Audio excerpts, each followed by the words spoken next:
안녕하세요. 반갑습니다. 예, 빠르게 상담 도와드릴게요. 어느 지역 좀 네. 살펴볼까요? 그 청양리에 용도동에 있는 다세대 주택하고요. 예.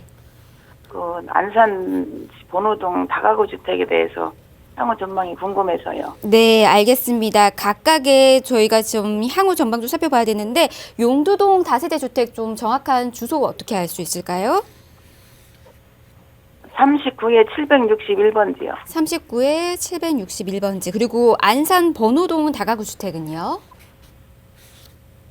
955-6번지요. 955-6번지. 알겠습니다. 자, 각각 어떤 전망도 안고 있는 곳들인지 한번 보도록 할게요. 이사님 바꿔드리겠습니다. 인사 먼저 나눠보세요. 안녕하세요. 네, 안녕하세요. 네, 반갑습니다. 네, 반갑습니다. 네, 용두동의 다세대 주택이시네요. 네네. 다세대 주택 언제 매수하신 거예요? 작년 11월 달에 등기 났거든요. 2019년 11월. 투룸이에요? 예, 투룸이요. 매수 가격이 얼마였죠? 2억 8천이요. 2억 8천이요. 전세 얼마에 네. 맡겨놨나요, 그럼? 전세를 2억 1,000분이 못 맞췄네요. 아, 그러면 한 7천만 원 정도가 들어가 있는 거네요. 네네네. 보시면 크게 어려울 것 같지는 않고요. 네. 우리가 지금 용두역 앞에 바로 있는 거잖아요. 그러니까 용두역까지 네네네. 가기 5분도 안 걸릴 것 같아요, 위치 보니까. 금방이에요. 그러면 네, 초역세권에 있는 투룸 다세대 주택이 되는 건데요. 다세대 주택들의 가격들은 두 가지로 네. 볼 수가 있어요. 하나는 여기가 재개발이 되느냐, 나중에 장래에. 그렇지 않으면 임대 수요가 많아가지고 전세가들이 쭉쭉 올라가가지고 매매가가 같이 올라갈 수가 있겠느냐. 이 두 가지를 보는 건데요. 일단 네. 재개발 구역은 아니잖아요. 네. 그러면 재개발은 아닌 거고. 그러면 앞으로 질 가능성은 없나요, 재개발이? 없습니다. 왜냐하면 접도율이 워낙 좋기 때문에요. 그냥 도로에 인접해 있고 하다 보니까 주택들을 새로 짓는 것들이 많을 거예요. 그리고 역에 가깝다 보니까. 그리고 지금 계획이 없으면 앞으로 20년도 계약이 없는 거거든요.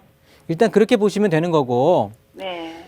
그러면 이제 용두역 앞에 있는 거거든요. 용두역이라는 게 뭐죠? 2호선에 있는 지선이잖아요, 지선. 네네네. 그러다 보니까 얘네들은 이쪽 신설동까지 가서 도심으로 가거나 네. 쭉 내려와가지고 저기 성수역까지 가야 되겠네요. 네. 성수역까지 가가지고 뭐 이제 이동을 하거나 이렇게 돼야 되는데 네. 그렇다고 보면 역 앞에 있는 초역세권 주택이라고 하지만 그렇게 네. 접근성이 좋은 건 아니에요. 그렇잖아요. 차라리 근데 이 앞쪽에 있는 신설동이나 제기동이나 이쪽에 앞에 있는 뭐 행당동이나 이런 데는 다주택 그 빌라들이 더 도심 접근성이 좋겠죠. 그리고 차라리 아래쪽에 있는 성수동에 있는 빌라들이 더 접근성이 좋겠고 얘네들은 그 중간에 애매하게 껴있는 거죠. 그렇다 보니까 그래서 전세가 아마 이 정도 분이 못 받았을 것 같은데 제가 봤을 때는 제가 보는 견지에서는요. 일단 전세 만기까지 한번 상황을 보셔야 될 것 같고요. 그때 매도 고민하시는 것도 나쁘지 않을 것 같아요. 그때 가격의 추이를 한번 보시고요. 근데 그거 주택임대 사업자 냈는데요. 그거하고 무슨 상관이세요? 그냥 주택임대 사업자 그러면 그때까지 가져가시는 거 같은 주택임대 사업자 간에 거래를 하게 되면 페널티가 안 무니까요.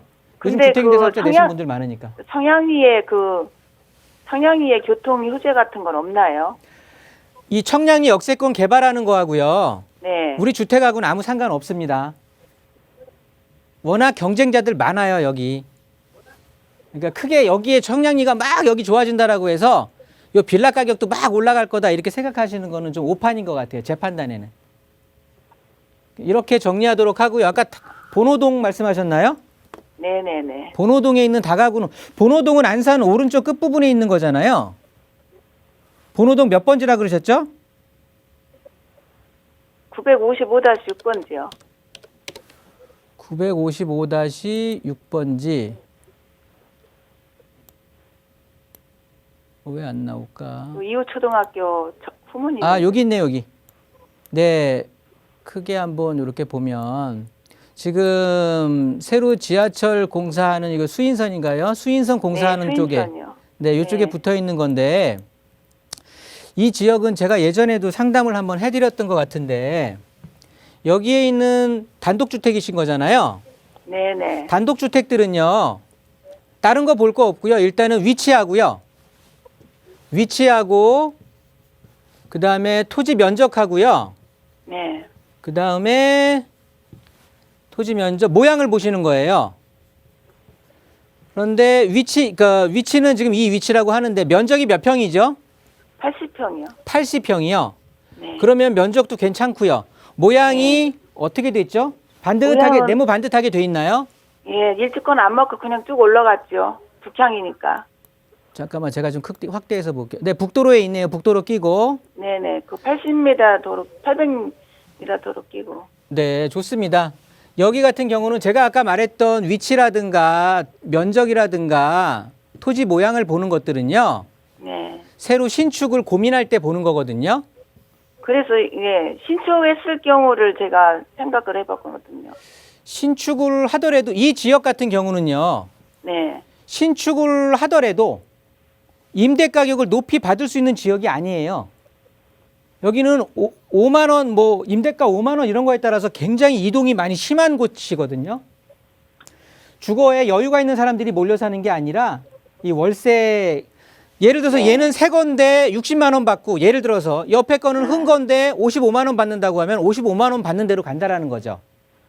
그러니까 신축을 무조건 한다라고 해서 그러니까 신축업자들, 건축업자들이 막 득달나게 붙는 곳은 아니에요. 지역적으로는. 이해되세요? 네. 그러다 보니까 글쎄요. 지금 수익률은 당연히 이쪽 지역에 있다 보면은 수익률은 나쁠 것 같지는 않거든요. 보통 8에서 9% 이상의 수익률들은 가져가고 있어요. 네. 네. 그러니까 이 수익률 정도를 유지할 때 네. 근데 이 월세가 꼭 필요하실 것 같긴 한데요. 일단은 장기적으로 보유하실 필요는 없을 것 같아요. 이 수익률이 유지될 때 매도 한번 고민하셔서 다른 수익형 상품으로 다시 한번 생각해 보시는 것도 답일 것 같아요. 꾸준히 여기서 갖고 간다라는 건 의미가 없을 것 같습니다. 이렇게 그랬는데 정리하도록 할게요. 좀 상록수역 가까운 상록수역하고 가깝다는 거 해서 근처로 좀- 임대 수요가 많이 몰리는 상황은 아닌 거예요. 얘네들이 뭐 수원, 여기 사는 사람들이 수원까지 돈 벌러 갈 일은 없으니까요. 이렇게 정리하도록 하겠습니다. 네.